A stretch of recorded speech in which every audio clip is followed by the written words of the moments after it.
เฮ็ดคลิปมานั่งเว้าให้พ่อแม่พี่น้องป้าลุงเอาเนาะพี่น้องเนาะแลกเปลี่ยนความคิดเห็นกันเข้ามาพี่น้องเนาะFC หลายๆคน FC หลายท่านบางเทื่อก็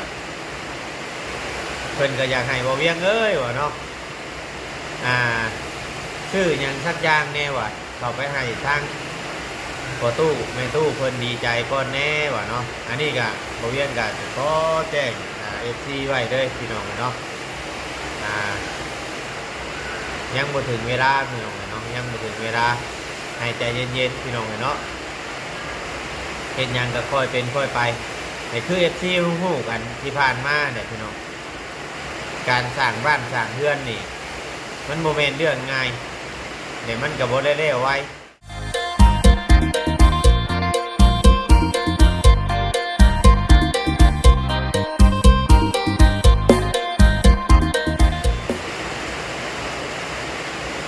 จากทักทายสบายดีพ่อแม่พี่น้องFC เราถึงเนาะเบิดสู่ผู้สู่คนพี่น้องเนาะทางฝั่งลาวแล้วก็ทางฝั่งไทยหรือว่าอยู่ทางต่างประเทศนำเด้อแม่FC เนาะที่เข้ามาเบิ่งมาชมเข้ามาให้กำลังใจพี่น้องคอยกดไลค์กดแชร์ให้บ่เวียงเนาะทุกคลิปพี่น้องเนาะทุก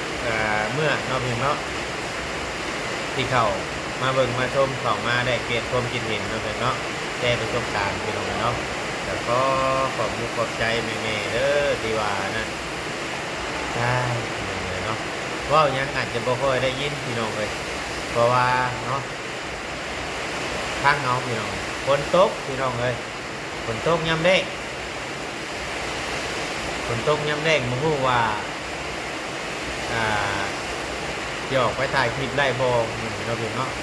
มาพูดว่าจะออกไปถ่ายคลิปได้บ่ฝนตกกายแห้งเติบพี่น้องเลยเนาะแต่ตกตั้งแต่เมื่อคืนนี่แหละแบบมันจะต้องห้ามหลงม่วงกันเลยพี่น้องคือว่าปีนี้ฝนยังไม่ได้ตกจ้าเถื่อพี่น้องเนาะปีนี้ฝนยังไม่ได้ตกแค่เถื่อบ่ยังก็ตื่นขึ้นมาก็แต่เศร้าอยู่บรรยากาศมันฝนตกแต่ก็ยังไม่ได้ออกไปทั้งใดพี่น้องเนาะยังไม่ได้นั่นก็เลยมานั่งเฮ็ดคลิปมานั่งเว้าให้พ่อแม่พี่น้องป้าลุงเอาเนาะพี่น้องเนาะแลกเปลี่ยนความคิดเห็นกันเข้ามาพี่น้องเนาะFC หลายๆคน FC หลายท่านบางเทื่อก็เพิ่นก็อยากให้บ่เวียงเอ้ยว่าเนาะชื่อหยังสักอย่างแน่ว่าเข้าไปให้ทางพอตู้แม่ตู้เพิ่นดีใจก่อนแน่ว่าเนาะอันนี้ก็บ่เวียงก็ขอแจ้งFC ไว้เด้อพี่น้องเนาะยังบ่ถึงเวลาพี่น้องเนาะยังบ่ถึงเวลาให้ใจเย็นๆพี่น้องเนาะเฮ็ดหยังก็ค่อยเป็นค่อยไปนี่คือ FC ฮู้กันที่ผ่านมาเนี่ยพี่น้องการสร้างบ้านสร้างเรือนนี่มันโมเมนต์เรื่องง่ายเดี๋ยวมันกับบได้เร็วไว้เนาะพี่น้องเนาะมันหนึ่งมากกับโมเมนต์เงินในถุงเขาเองเนาะพี่น้องเนาะให้ FC เข้าใจเนาะพ่อนมือเมเพิ่นผากมาพ่อนมือเมเพิ่นส่งเงินมาเขาหักที่ชื่อเนาะพี่น้องเนาะให้เข้าใจนะพี่น้องเนาะวาเวียงผู้เป็นคนทำคลิปนี่โอเคบายดีปะลูกไหมย่างเมากาแฟบัดย่างไปนะเดี๋ยวไปในคลิปนั่งคลิปก็แบบสบายดีเด้อเดี๋ยวไปในคลิปนะติดคลิปเป็นกาแฟก่อนเป็นโต๊ะดินเรากินเพิ่นจะไปชงกาแฟกินกาแฟยังกินนะบ้างกินกาแฟโซมเพราะว่าข่อยปวดหลังรถเราข่อยปวดหัวเข่าปวดกระโตอะไรเพิ่นว่าเรากินกาแฟได้ดีว่ะข่อยก็หาได้กินเทื่อแรกคือกันพี่น้องเลยหากินเทื่อแรกคือกันโซมกันคนยังแบบว่าแต่ว่าเราเป็นสุขภาพเนาะแต่ก็เอาปกติก็กินแต่นิดนะแต่ตอนนี้มันเจ็บหัวเข่าหัวขาอะไรมูเลยว่าที่บอกชื่อกาแฟโซมก็กินเบิ้งมาซะลองเบิ้งก็กินได้แล้วแต่เราต่างเนาะพี่เก่าตัวใส่ที่แซ่บแม่นแซ่บกินเรื่อยเลยกินกาแฟตลอดนั้นบ่จักรสชาติกาแฟอ่ะเอ ราะว่า เวียงกินตลอดกาแฟน่ะ แต่ว่าเนยกาแฟนี่เนาะ แม่ กาแฟอันนี้หาก กาแฟยังจะกินได้ค่อยกินได้เบิดทุกกาแฟ แต่ว่าอันนี้มันเป็นโซมแต่ว่าเขาจะคอฟฟี่นะครับลงมาแล้ว พี่น้องเนาะ ก็คือว่าเอฟซีใจเย็นๆเนาะถึงเนาะใจเย็นๆเด้อพี่น้องเนาะคือว่าเวียงได้เว้าไว้หั่นแหละเนาะกะว่าผู้รักผู้ใหญ่เพิ่นก็แจ้งมาตามขั้นตามตอนเนาะก็คือว่าเคลียร์พื้นต่อพื้นที่มายังนู่นนั่นนี่เนาะพี่น้องเนาะหรือว่าจะชื่อนู่นชื่อนี่มาลงก็ต้องในพื้นที่สะอาดแล้วก็ยังให้ FC เข้าใจแล้วก็ให้เวลาเนาะพี่น้องเนาะให้เวลาในน้อยนึงพี่น้องเนาะให้ทุกคนเข้าใจการเห็นว่านเห็นเพื่อนนี่มันโมเมนต์ว่าเข้าไปหาปุ๊บเดี๋ยวจะชื่อปุ๊บปั๊บรุ่มตึ้มตั้มเข้ามาบางเทื่อบางทีมันก็ใช้เวลาล้นเติบอยู่พี่น้องเนาะคือเอาสายบุญที่เฮ็ดไม้เนี่ยพี่น้องเลยก็บ่ได้คอยว่าไวขนาดนะอันนี้เอาเข้าหาเมตู้เพิ่นนี่ก็สิประมาณได้อยู่ประมาณอาทิตย์อาทิตย์นึงนี่แหละพี่น้องเลยเนาะได้อยู่สิประมาณอาทิตย์นึงหลังจากมื้อที่เอาเวียงบอกเพิ่นเนาะพี่น้องก็สิประมาณนี้ก็บ่มีภัยหรอกพี่น้อง บ่มีภัยหรอกที่ว่าบ่อยากเห็นผลสำเร็จเนาะพี่น้องทุกคนก็ย่อมอยากเห็นผลสำเร็จมื้อนี้ก็ฝนตกพี่น้องเนาะบางเทื่อบางทีก็อาจจะบ่ได้ขึ้นไปทั้งพุธก็มาแชร์ประสบการณ์เนาะส่วนในเรื่องของตาจ้อยของแม่มดก็ยังบ่มีเรื่องเงินพากระจาดเนาะพี่น้องยังบ่มีคนซื้อให้พี่น้องเนาะอันนี้ก็คือว่าเนี่ยคนเฮาถ้าว่ามันผิดพลาดไปแล้วถึงเฮาสิเฮ็ดดีซำใดถึงเฮาสิพยายามปรับปรุงตัวเองซำไรก็มันก็ยังแบบตัดความเก่าที่เฮาเฮ็ดไว้น่ะบ่ได้พี่น้องเนาะบางเทื่อก็โลนไปหลายปีไปก็ยังมีแบบคนเอามาเว้ามาพูดคุยอยู่นะพี่น้องแต่ก็พังเบิ่งคือทางแม่มดนี่เราก็ถ้าเราบ่ได้กินเหล้าถ้าเราบ่ได้กินเหล้านั่นเราก็เว้าดีเว้าหยังอยู่พี่น้องเราก็เว้าดีเว้าหยังการเว้ากันจาก็คือว่าพอพังเนาะการเว้ากันจาคือว่าพอพังแต่ว่าถ้าเรากินเหล้าเข้าไปมันก็สิเป็นคนละส่วนเนาะสิเป็นคนละคนเนาะก็คือเฮาเคยฮู้เห็นนั่นแหละคือ FC เพิ่นเว้านั่นแหละหมู่คู่เฮาหรือว่าญาติพี่น้องเฮาเนาะบางคนที่กินเหล้าพอเหล้าเข้าปากได้ความยากบ่มีเนาะพี่น้องพอเหล้าเข้าปากได้ความยากบ่มีแบบว่าเปลี่ยนนิสัยนะพี่น้องเปลี่ยนนิสัยการเว้าการจานู่นนั่นนี่พี่น้องเนาะบางคนก็ขี้โม้นู่นนั่นนี่บางคนก็อาจจะเว้าแบบความใหญ่ความโอหังแบบโบย่านไผนะมันก็เลยอันนั้นพี่น้องเนาะมีแต่ว่าฝากน้ำแม่เบิร์ดทุกคนเด้อ FC เบิร์ดทุกคนเข้ามาได้กะคนติดตามพอเวียงได้เปลี่ยนความคิดเห็นแล้วก็เข้ามาให้กำลังใจเนาะคอมเมนต์กันเข้ามาให้กำลังใจพอเวียงพี่น้องเนาะในการจัดสร้างบ้านสร้างเรือนของแม่ตู้นี่ได้กะถ้าว่ามี FC หรือว่าผู้รักผู้ใหญ่หลายคนเนาะอยากจะชมทบนู่นนั่นนี่อยากจะทำบุญเนาะเพียงเนาะทำบุญกับผู้เฒ่าแล้วก็ทำบุญกับคนที่บ่ครบบ่เต็มร้อยอย่างเช่นน้องอ้วนเนาะเพียงเนาะเราบ่ฮู้จักหยังเนาะเพียงเนาะก็ให้ FC แม่ๆเข้ามาทำบุญเนาะเพียงเนาะก็คือว่าเรื่องจานด้านแป้นนี่ก็ถ้าว่าเฮ็ดไปก็ต่อไปก็จะเป็นของน้องอ้วนได้พี่น้องเนาะให้แม่ๆ FC ถ้าว่าอยากจะช่วยพี่น้องเนาะช่วยน้องอ้วน หรือว่าประตูโสมในตู้รวมเนาะพี่เนาะก็ช่วยเข้ามาได้พี่น้องเลยคนละเล็กคนละหน่อยเนาะตื่มกันพี่น้องเลยเนาะเพราะว่าจะช่องทางไรพี่น้องเนาะ FC ถามว่าอยากจะช่วยมาทางช่องทางอื่นเนาะให้ช่องทางอื่นเป็นสะพานบุญให้เดี๋ยวมาชมทบกันก็ได้คือกันพี่น้องเลยเนาะเฮาบ่ได้ว่าหยัง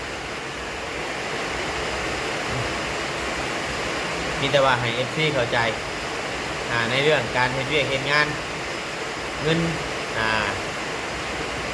จากผู้รักผู้ใหญ่เนาะเพิ่นก็เฮ็ดเวียกเฮ็ดงานคือกันเพิ่นก็ทำงานคือกันแต่เงินเพิ่นสิมาทำบุญก็เพื่อเงินเพื่อจะได้เงินพี่น้องเนาะก็กดใจรอจังหน่อยพี่น้องบ่ล้นดอกบ่ล้นดอกได้เห็นแน่นอนพี่น้องเนาะได้เห็นแน่นอนมีแต่ว่าเป็นกำลังใจให้ได้เห็นแน่นอนพี่น้องเนาะFC ใจฮ้อนบ่เวียงกับใจฮ้อนคือกันพี่น้องเนาะบ่เวียงผู้เป็นคนเฮ็ดคลิปเป็นคนแจ้งเนาะเป็นคนแจ้งเฮ็ดคลิปออกแจ้งข่าวให้พอตู้ไม่ตู้เพิ่นฮู้บ่เวียงกับใจฮ้อนคือกันนั่นแหละ FC ต้องใจเย็นๆในเมื่อบ่เวียงใจเย็นแล้วเนาะพี่เนาะเพราะว่าบ่เวียงเฮงเป็นคนที่แจ้งแล้วก็เชื่อใจทางผู้รักผู้ใหญ่เพิ่นเนาะพี่เนาะเชื่อใจทางแม่ๆเพิ่นก็ให้ FC ใจเย็นน้ำกันพี่น้องเนาะเดี๋ยวบ่เวียงสิทายบรรยากาศรอบๆอยู่ทางนอกพุ่นหรือว่าแม่เมียบ่เวียงตำผ้าแพรเนาะพี่น้องตำผ้าแพรก็แล้วไปน้ำเนก็มีได้พี่น้องเนาะถ้าว่า FC ท่านใดสนใจหรือว่านู่นนั่นนี่อยากจะซื้อก็ได้เฮ้ยพี่น้องให้พ่อแม่พี่น้องเบิ่งบรรยากาศฝนตกอยู่ทางนอกพี่น้องเนาะบรรยากาศฝนตกอยู่ทางนอกก่อนบางเพื่อบางที่เขาอาจจะโทรถามเมืองทีมงานถ้าทีมงานขึ้นไปเขาก็จะได้ขี่รถใหญ่น้ำเพลินพี่น้องเนาะถ้าขี่รถจักรเนี่ยก็จะขึ้นไปบ่ได้พี่น้องฝนตกเดี๋ยวออกไปเบิ่งข้างนอกพี่น้องเนี่ยพี่น้องเลยฝนตกเนาะเดินวัดปุ๊บนี่เงินอยู่ฝนตกจากอยู่อาจจะมีเสียงหลังนั่นแน่พี่น้องเนาะเปิดน้ำหนูเริ่มติดมือเศร้านี่เปื้อนเบิ้ลห้องครัวน้ำเริ่มติดครัวบอนล่างถวยล่างบวงพี่น้องเนาะยังบ่แล้วยังบ่สมบูรณ์พี่น้องเลยนี่แหละหาเงินหาค้ำกับเพื่อครอบครัวนู่นนั่นนี่ทางนางวิตี้กันพิวตี้พิวเอ้ยบายดีปะลุงอยู่โดยที่จักรยานมีเมตู้ซื้อให้อยู่เนาะพี่น้องเมตู้เพิ่นซื้อให้เพิ่นอยู่ทางประเทศเยอรมันพี่น้องเลยเนาะเพิ่นซื้อให้รถถีบ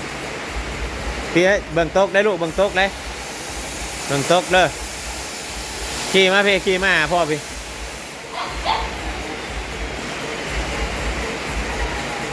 น่าบายดีปะลุงก่อนพ่อกับบิวตี้พ่อกับบิวตี้แกเย็นอีกแล้วเบิ่งโต๊ะเด้อเบิ่งร่มเด้อเบิ่งโต๊ะพี่น้องเลยทั่วกำแพงก็ยังบ่ได้สาบเสาหรือว่าบัวมันยังก็ยังไม่ได้ใส่พี่น้องใส่แค่ประตูกันไว้บ่ให้ง่วงเข้ามาย่ำกลางคืนนี่สิสบายดีแค่นึง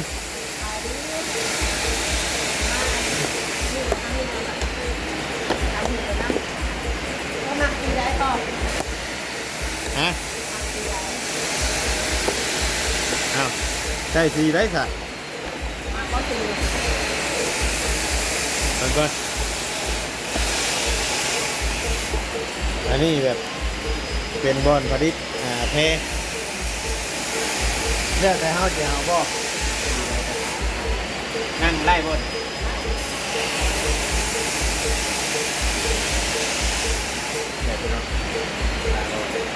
แล้วแต่เฮาจะเอา เอาก็ไม่ได้นั้นอยากให้เอาก็กินหมด ได้สีม่วงบ่สีม่วงมันสวยมากบ่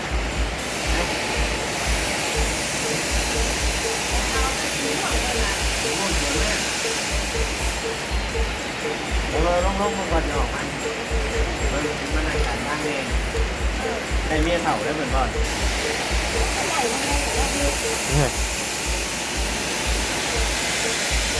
เช็ดดมนะฮะเขากับแม่เล่นก็เป็นคู่นึง นี่แหละพี่น้องได้จักพื้นแล้วนี่ได้จักว่าแล้วนี่ มีบอส เลย จำก็ได้เลยประมาณ5-6นี่แหละ คือให้เอฟซีเพิ่นเบิ่งบ่ลายมันเป็นแบบใดน่ะเออ สบายเลย เบิ่ง นี่หากระด้างเนี่ย อ๋ออ๋อนี่เด้พี่น้องนี่นี่ อันนี้กับคือนึ่งเลย อ๋อที่ว่าเขาเฮ็ดขันว่านี่เป็นพื้นบ่ตัวน้ำเจ้านี่ อันนี้แม่น พื้นหนึง คือนึ่งแต่ละพื้นคนละลายบ่ แม่นอยู่นี่ คนละลายคนละสีหนึงเอามาเทียบกันอยู่ว่าเทียบ เราล้างก็ได้เสียเลย นี่เด้พี่น้องนี่เด้อนี่ถ้าว่า FC สนใจสร้างจองเข้ามาได้พี่น้อง มักสีใดดิ มักสีใดสร้างจองเข้ามาได้คือว่าลายสีนี่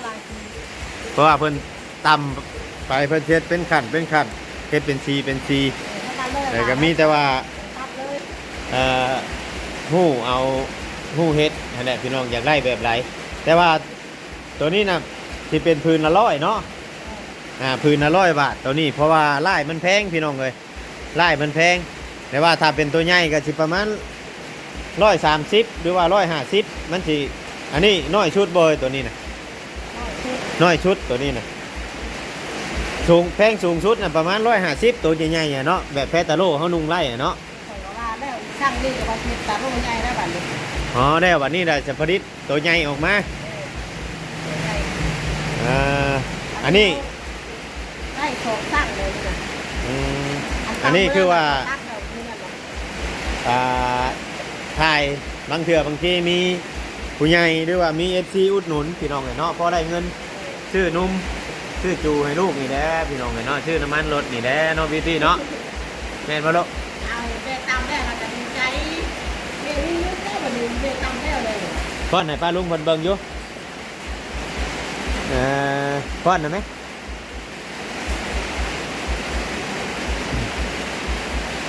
บ่ได้ไปเฮียนหรอกฝนตกมื้อนี่มันเปื้อนฝนตกบ่ได้ไปมื้อนี่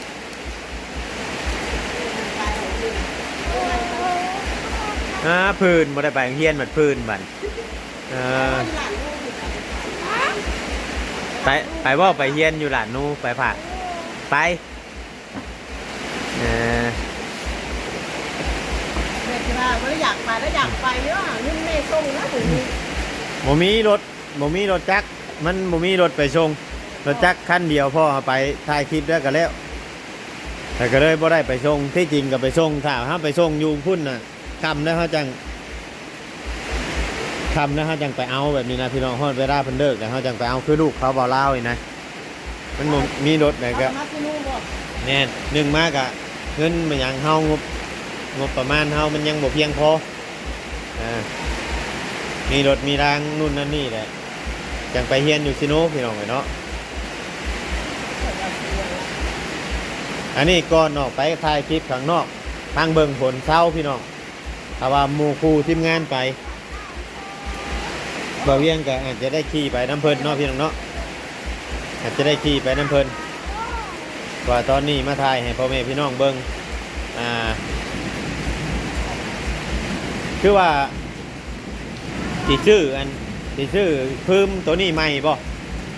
ซื้ออันนี้เราของมันนั่นอ๋อตัวน้อยนี่เจ้ายืมเขาเจ้ามาตัวใหญ่นะตัวใหญ่ของยายมีตัวใหญ่บ่ของยายเรามีตัวใหญ่ร้านน้อยนี่ของข่อยผมมีคนกินของในตู้อ๋ออันนี้ซื้ออันนึงเท่าไหร่อันนี้นะซื้อเรารับซื้อหลายปีโมเมนต์500คุณพ่อเลยฮะเป็น500คุณพ่อเดี๋ยวนี้ยันกลัวเพราะว่าเราซื้อหลายปีแล้วมันมีของเก่าทั้งแบบว่าอื่นเสียยากเลยแต่เป็นบ้านนอกของเก่าเท่าไรของเก่าน้องบูฮู้ข คนเราอยากได้เขาออกไปทำ อ๋อชื่อของมือสอง เฮ้ยก็ว่าข้าเจ้าคนตายเลยข้าเจ้าคนตายแล้วเป็นผมมีคนเทสก่อนว่า ชื่อของคนตายมันจะเป็นหยัง คนถามเจ้าอยู่ว่าชื่อไรบ่วะ จังว่าเปิดกับโบฮูคือกันนั่นคือเพิ่นฮักเพิ่นแพงดิ คนทำคนเพลง บ่เอาคำมานั่นกะแล้วเขาจังลงไปหาซื้อเอาอยู่ในเมืองเอาของใหม่ มันนี่แต่อยู่สวรรค์กันนี่แหละอยู่เซนูเขานี่กับผมนี้ อ๋อได้จังลงไปหาซื้อเบิ่งอยู่ในเมืองคนซื้อของใหม่ เพราะว่าไม่เป็นของคนตายนี่แต่มันนี่เราคอยแล้วว่าถ้าเขามีตายเท่าไหร่เอาชื่อของเพื่อนจะ เบิ่งตกแล้วลูกเบิ่งตกแล้ว ญาติก่อนญาติเป็นมากำช่วยสิ แค่หน่อยกรกกวักกรกกวักกรกกวักอยู่บ่ได้ ป๊อกป๊อกเลยสิ ตกพี่น้องเลยเนาะฝนตกพี่น้องเลยเนาะประตูก็ยังบ่แล้วครับยังบ่นั่นยังบ่มีอันนั่นเล็กตัวนี้ก็เสาตัวนี้ก็แตกแล้วเล็กมันบ่ค่อยแน่ว่ายังบ่ได้สาบกำแพงเนี่ยใส่บัวมันจังสิงามพี่น้องเลยเนาะเพื่อนใกล้วัดแต่เฮ็ดบ่งามมันก็นั่นแหละพี่น้องนี่แหละเพื่อนก็ใกล้วัดนี่แหละพี่น้องเลยเนาะเดินโทรโกงถ่ายให้พ่อแม่พี่น้องป้าลุงเบิ่งเอาจำนี่แล้วจ้ะเด้อ แล้วก็ ไปก่อน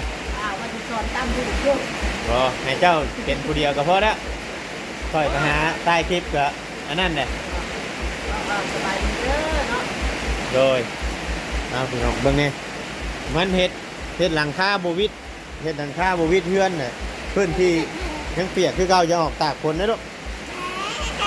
ยังมันหลังคามันบ่วิดพี่น้องมึงนะเนาะมันก็ต้องออกมามันเปียกโอ้ยพี่น้องเนาะสำหรับคลิปนี้ก็ตัวเรื่องขอจบไปก่อนพี่น้องเนาะพี่น้อง FC ถ้าท่านใดเข้ามาเบิ่งแล้วก็อย่าลืมกดไลค์กดแชร์กดติดตามพี่น้องเนาะมาอุดหนุนเด้อพี่น้องเอ้ยผ่าแพ้แม่น้องวิวตี้พี่น้องสำหรับคลิปนี้ก็ขอกล่าวคำว่าสบายดีพี่น้องเอ้ย